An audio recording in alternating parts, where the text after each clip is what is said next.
Astronomers are looking for galaxies that were there just a few 100 million years after the Big Bang using early data from the James Webb Space Telescope, JWST. Finding the oldest galaxies will help us further our research of the universe in both space and time. This is one of the main goals of the JWST. Astrophysicist Roman Naidu and his colleagues at the Center for Astrophysics, in a joint venture between Harvard and the Smithsonian, have excelled at finding these cosmic artifacts. Astronomers have used the satellite telescope's output to reveal a galaxy that is older than any we have ever seen and may have even broken that record again in the short weeks since the first data release from the telescope. Even if the record for the oldest and farthest galaxy has already been beaten 3 times, the scenario with this Schrodinger's galaxy candidate is far less certain. This preprint examines the case of CERS 1749 in a study that hasn't yet undergone peer review. This galaxy is being observed as it was approximately 220 million years after the Big Bang. If so, it would not only easily surpass the previous record for the farthest galaxy, but it would also disprove practically every theory of early galaxy evolution ever discovered. This evolution of galaxies shouldn't have produced them so swiftly.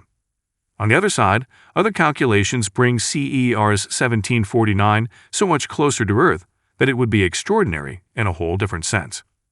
The James Webb Space Telescope, Webb, is the next major space research observatory after Hubble, and it is intended to provide definitive answers to fundamental questions about the nature of the universe and deliver groundbreaking discoveries across all areas of astronomy. Webb will be able to view further back in time, from the creation of the first stars and planets in the early universe to the genesis of the first galaxies. An international collaboration involving NASA ESA and CSA is called Webb. From Europe's spaceport in French Guiana, the telescope was launched on an Ariane 5.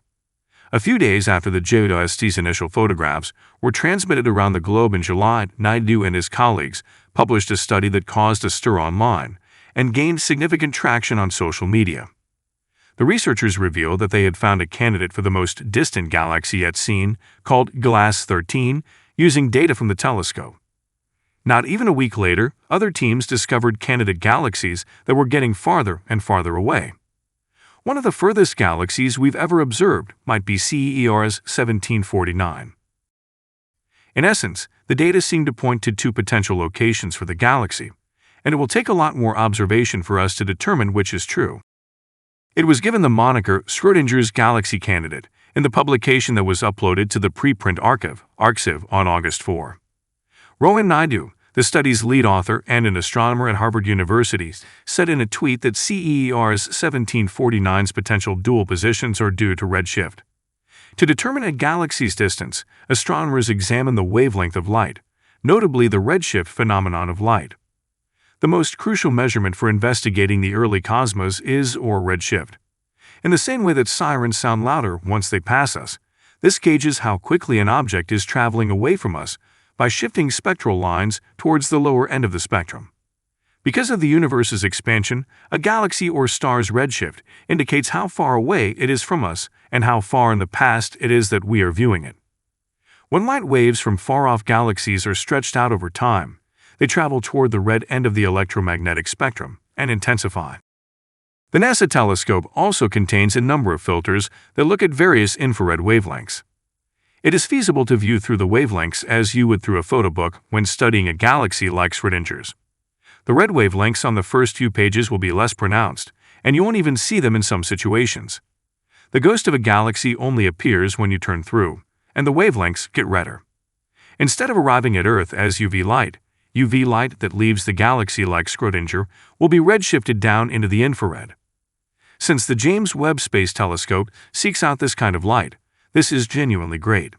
Therefore, it is a very significant development, indeed, if the 0.65 meters photometry determination of CERS 1749 as having a redshift of 17 is accurate.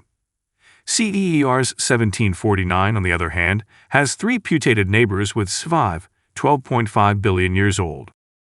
It's possible that it belongs to the same cluster as this group, and the apparent redshift of more than 3 times greater is only a miscalculation. CERS 1749, possibly the oldest known galaxy, and one that is billions of years younger, Naidu and his co-authors have dubbed it the Schrodinger's galaxy contender due to this uncertainty. The group asserts that Schrodinger, for example, has environmental solid proof. Its light could be 12.5 billion years old if the value is near 5, which is possible. Nearby galaxies to Schrodinger are all located at this distance. Schrodinger might possibly be a satellite galaxy of one of its larger companions. It might have a value of about 17, which would place the light's origin at a time earlier than 13 billion years ago. This might also require us to reconsider galaxy models and how they developed in the early cosmos. Even though CEERS 1749 is a member of the Zeta 5 cluster, it might still break several records. It must either be a galaxy where star formation began and then largely stopped, or a smaller one that is highly dense in dust for it to look as it does at its Zeta 5 distance.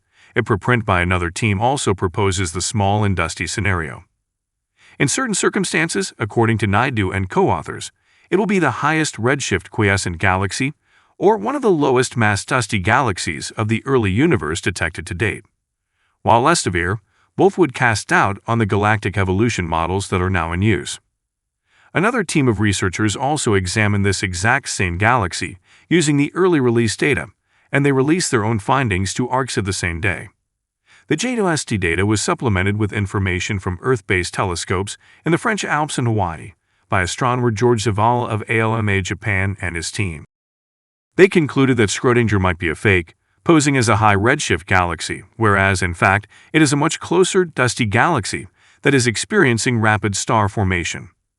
Cosmologists will have a significant hurdle if galaxies with redshifts of 5 are to be mistaken for something considerably older. Such a flawlessly concealed containment is achievable only in a short redshift window, 0.1. The authors write in their conclusion. According to one co-author, it also necessitates particular telescope filter combinations, so it's not something we should frequently be concerned about. Work on this puzzling galaxy candidate is still in development. Schrodinger's light intensity has been studied by JWST, but further data are required. Mainly spectroscopy will make it possible for astrophysicists to examine its redshift with greater precision. The only obstacle left is time, which will be needed to study Schrodinger and find the solution using telescopes all around the world. The objective of JWST to advance the cosmic frontier requires urgent spectroscopic follow-up of this spectacular galaxy. We may begin the great project of rewriting the physics of galaxy evolution at the earliest epochs if this source does lie at 17. The authors write. The most valuable telescope time in the world is unfortunately hard to come by. If you enjoyed this video on the James Webb Telescope and its recent discovery of the Schrodinger's galaxy candidate, please make sure you check out one of these two videos or check our JWST playlist for more. See you on our next video.